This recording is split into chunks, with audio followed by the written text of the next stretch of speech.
Hello and welcome to another edition of Immigration Nation. I am immigration lawyer Nicole Whitaker. I am here with you guys live on Facebook, YouTube, and TikTok up here. I am here to answer all your questions about green cards, work permits, U.S. citizenship. If you have a question, put your question in the comments below and I will do my best to answer them. We've got a couple questions on TikTok already. One is Melissa Cardenas asks, what's the fastest way to get my mother-in-law to the U.S.? My husband just got his green card about a year ago. So this is your husband's mother.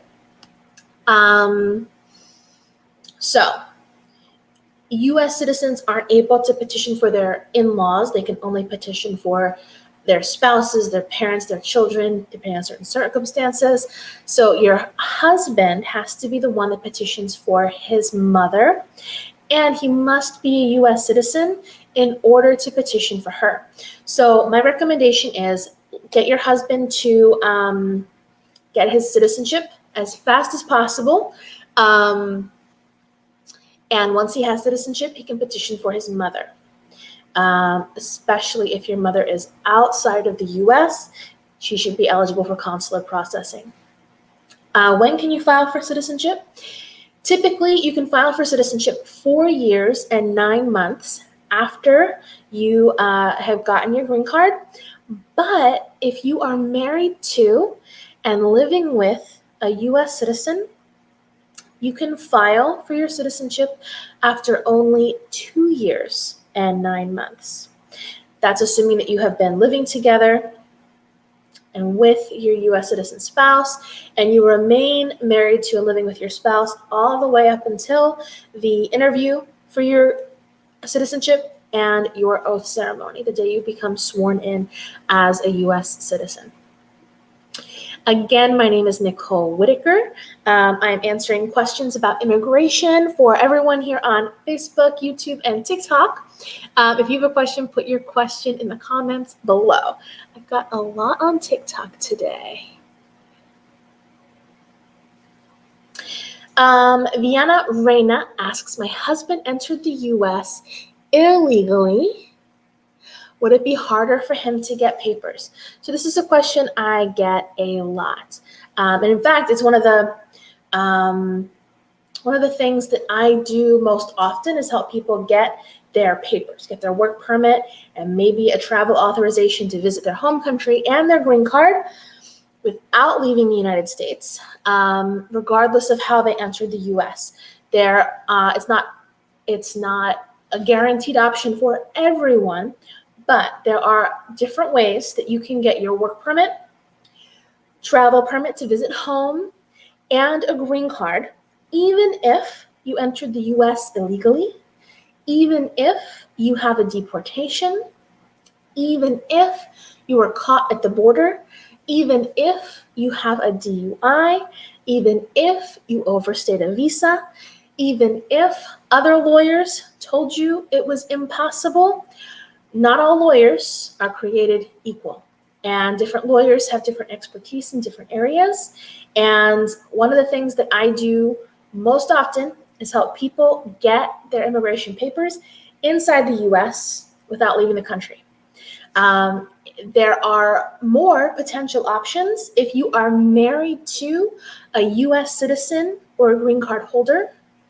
This includes if you are married to and living with your spouse, if you are married to but separated from your spouse, you don't live together anymore for different reasons, or even if you have divorced your spouse with status, you divorced your U.S. citizen or green card holding spouse within the past 2 years, there might still be a way you can get a green card on your own without your spouse's help. That's one of the principal ways that I help people get their green cards is without their spouse's help. Either because their spouse refuses to help, they're unwilling to help, or they use the immigration process as a way to get power over the immigrant spouse. They're always saying, if you do this, then I'll file for your papers. If you don't do this, I'm not going to go to your interview. Lots of different reasons or ways that the spouse with status can hold the immigration process over your head. And so my job is to help people get their green cards on their own without their spouse's help. Again, whether they are living with their spouse, separated from their spouse, they don't live together anymore, or even if you've divorced your spouse within the past 2 years. Okay, we've got a few more comments. Let me read some questions.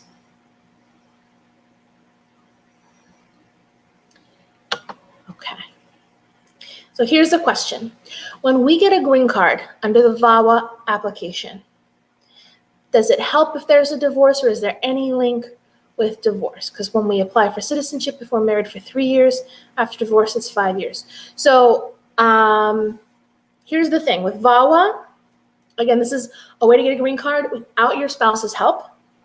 Let me talk a little bit about VAWA and how you can get a green card on your own without your spouse's help. So if you are in a situation where you're living with your spouse, you're separated from your spouse, or you're divorced from your spouse with status, if you had any kinds of marital problems while you were together, you could be eligible for a green card on your own without your spouse's help. A lot of people think that this program is for people who have been physically abused. And obviously, if you were physically abused, hitting, pushing, scratching during really bad fights, that qualifies as an abuse and you can be eligible for VAWA. But VAWA is also for people who experienced other types of marital problems. You don't have to have physical violence in order to get VAWA. If your spouse always accused you of cheating, always insulted you, tried to humiliate you, if they maintained control of the finances, everything was in their name because they're the U.S. citizen. Maybe they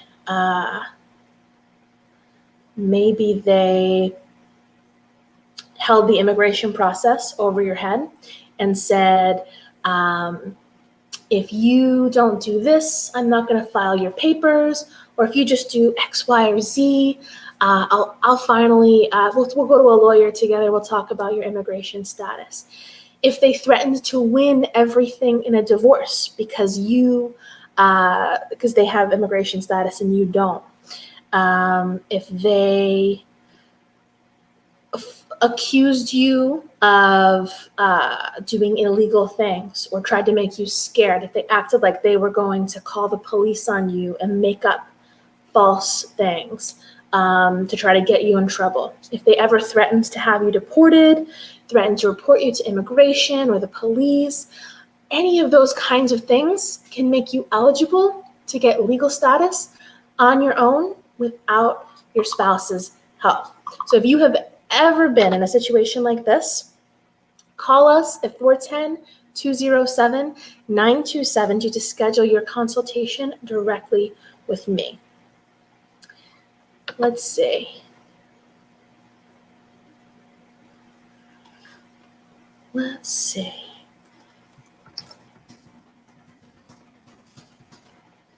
I'm just checking in with my team. We've got a couple of new cases starting today.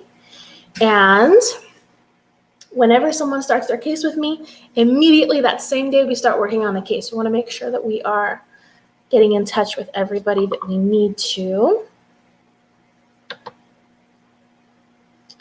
Let's see. We also had some big wins today. We got a couple approval notices in the mail today for our clients, so that was super exciting.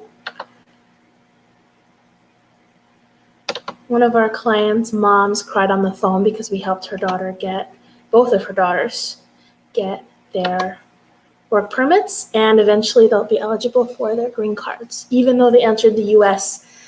illegally, even though they were caught by immigration and have deportation orders. We are getting them their work permits. Their case was approved, and eventually they're going to have their green card, and they'll be eligible for U.S. citizenship in the future.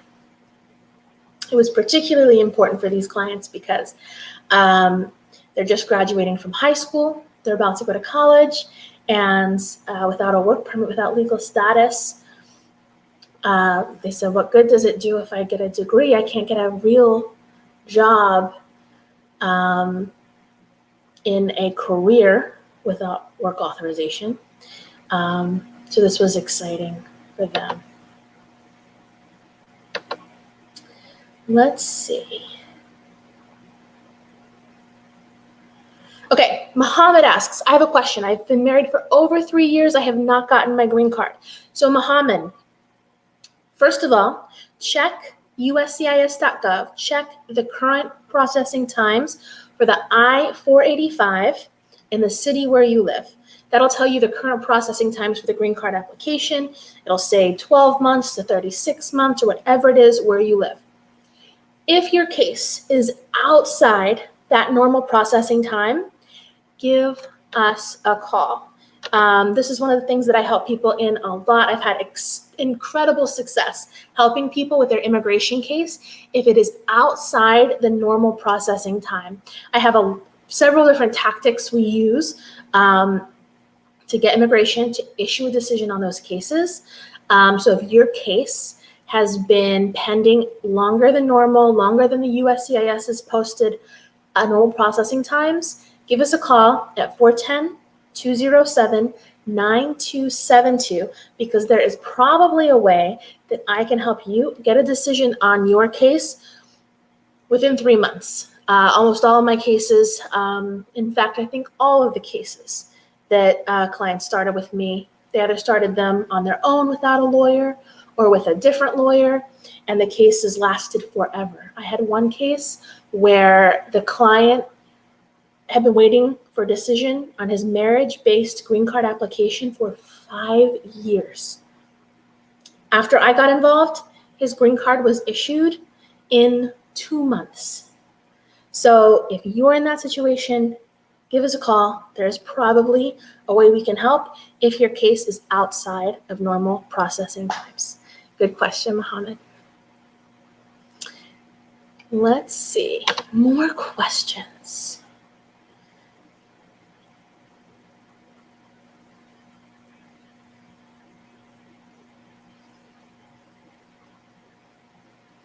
Okay, let's see, tons of questions on TikTok.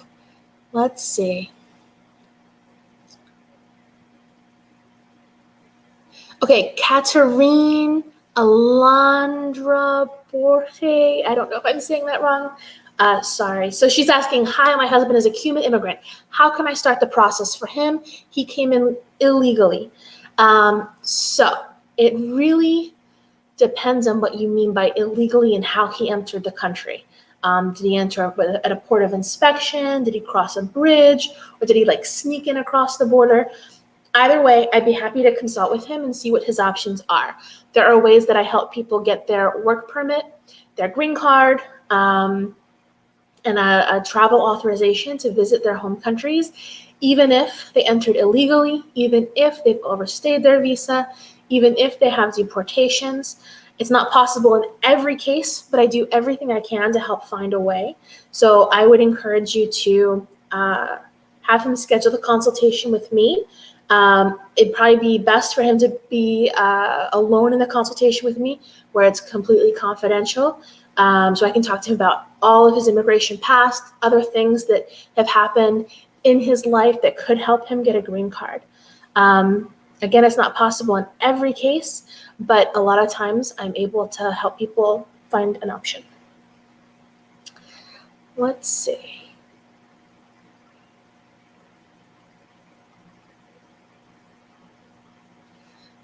Morris Lewis 222 asks, I'm the guy who asked about my sister and I, my naturalization applications. She got scheduled, but I haven't. As long as your case is within normal processing times, I would not be worried that your sister got scheduled before you. As long as your case is within normal processing times, I think it's totally random kind of when you get scheduled. Even if you file your applications at the same time, I wouldn't worry about it until your cases are outside of normal processing times. Good question.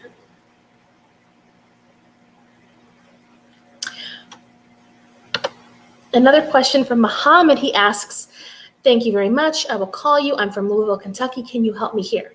Yes, I help people all over the country. My office is in Maryland, but most of my clients this year, especially, are from all over the country. I have clients in Kentucky, I think even in Louisville, actually.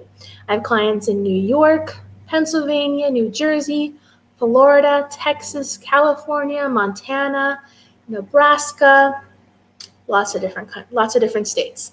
So no matter where you are, we can help you. Give us a call at 410-207-9272. All right. All right. On Facebook, let's see. Baby Carolina 17 asks, hi, my name is Carolina. When can I start the process to give my parents papers? Any documents needed? So Carolina, I would say it depends, like most legal questions. If your parents entered the US with a visa, even if they overstayed, once you turn 21, it's very likely that they'll be eligible for something called adjustment of status, which is where they can get their green card and they get a work permit while their case is pending. There are some documents needed. In fact, right now, because of the public charge issue, there's a whole new form. It's a little bit complicated to apply for adjustment of status. You can always do it on your own using the instructions on the USCIS website, but immigration lawyers exist for a reason. A lot of people say that immigration law is more complicated or just as complicated as the tax law. And most people don't do their taxes themselves because A, it's complicated, and B, there are grave consequences if you mess up and don't do something right. And it's the exact same with immigration.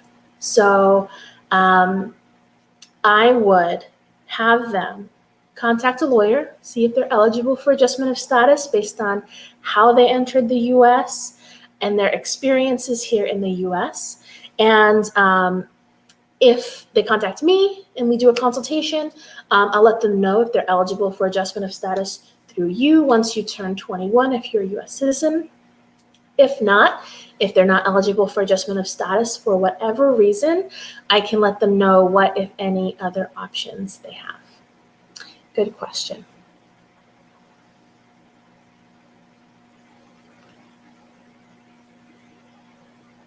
Okay, so many questions.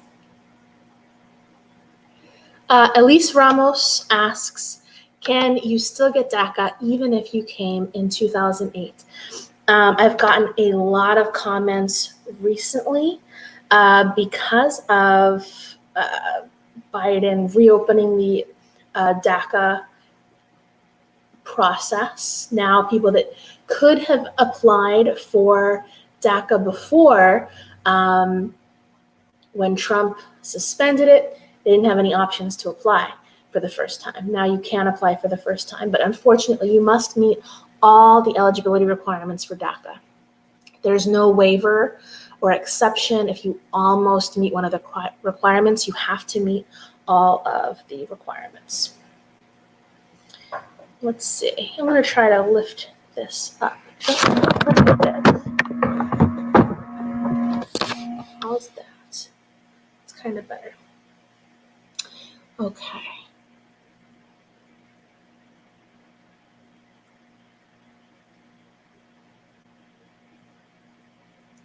Katerine says again, I already paid a lawyer for the first consultation and left us hanging. I have sent messages and nada. I am so sorry you had that experience with an immigration lawyer. A lot of lawyers have a bad reputation. One of the biggest complaints that people have for lawyers is that they don't answer their questions, they're not responsive. And especially in immigration law, there is a lot of fraud. And I've had a lot of people tell me over the years about their bad experiences with immigration lawyers. I promise that if you have your parents consult with me, I will almost certainly be able to give them an answer during their consultation.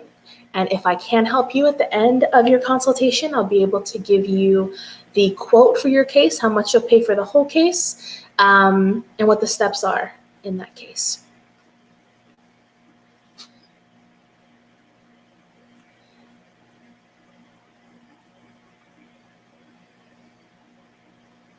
Giselle says, hi, my parents have had TPS for over 10 years now, and they want to become citizens. What can they do? So even though your parents have TPS, they would have to be eligible for adjustment of status in order to get a green card. That's permanent residence. Then once you have your permanent residence for so long, in this case it would probably be 5 years, then they can apply for citizenship. Have them talk to a lawyer, see if they have any options for permanent residence. Maybe it depends on if they've traveled with advanced parole, it depends on if they've traveled with advanced parole with their TPS. That might be an option in the future for them to adjust status.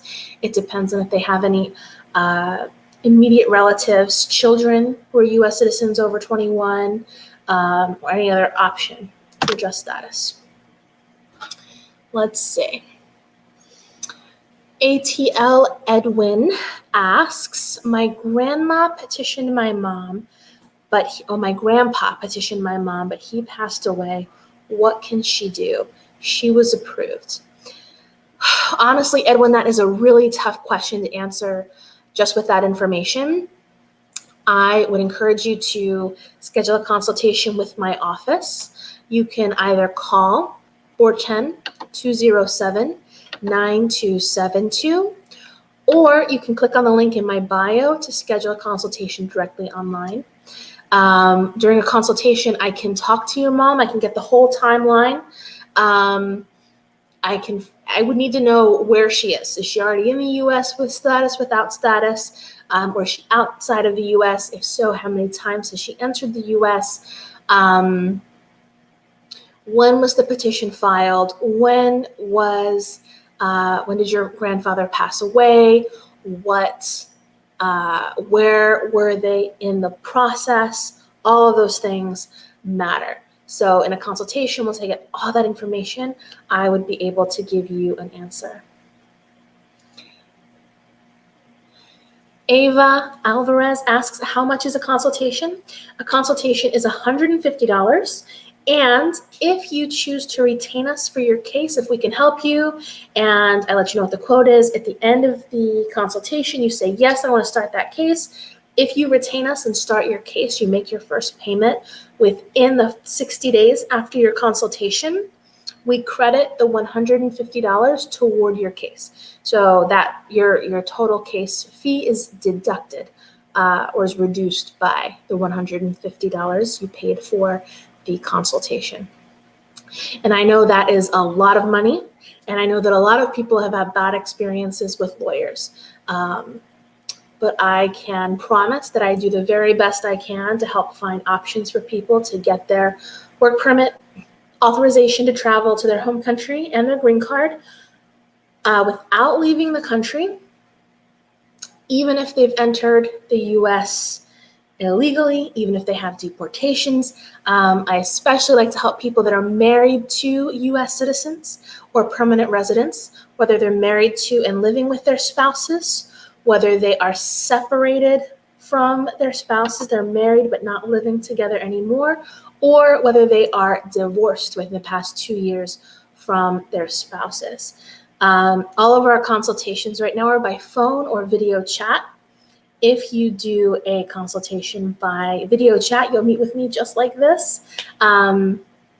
And all of the consultations are with me. I'm the principal and only attorney, the only full-time attorney at my firm. So all the consultations are with me. You ask all your questions, and I'll answer all the questions you have about your case. I'll tell you how long your case will take, how much it will cost, and what the first steps are for you to get started. So if you're interested in a consultation, give us a call at 410-207-9272. 9272. Good question, Ava. Hi, guys. Lots of people asking questions about law school. Let's see.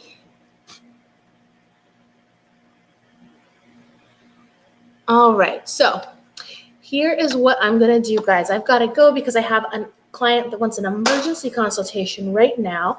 I don't always do them, but in certain circumstances, of course, I'm available.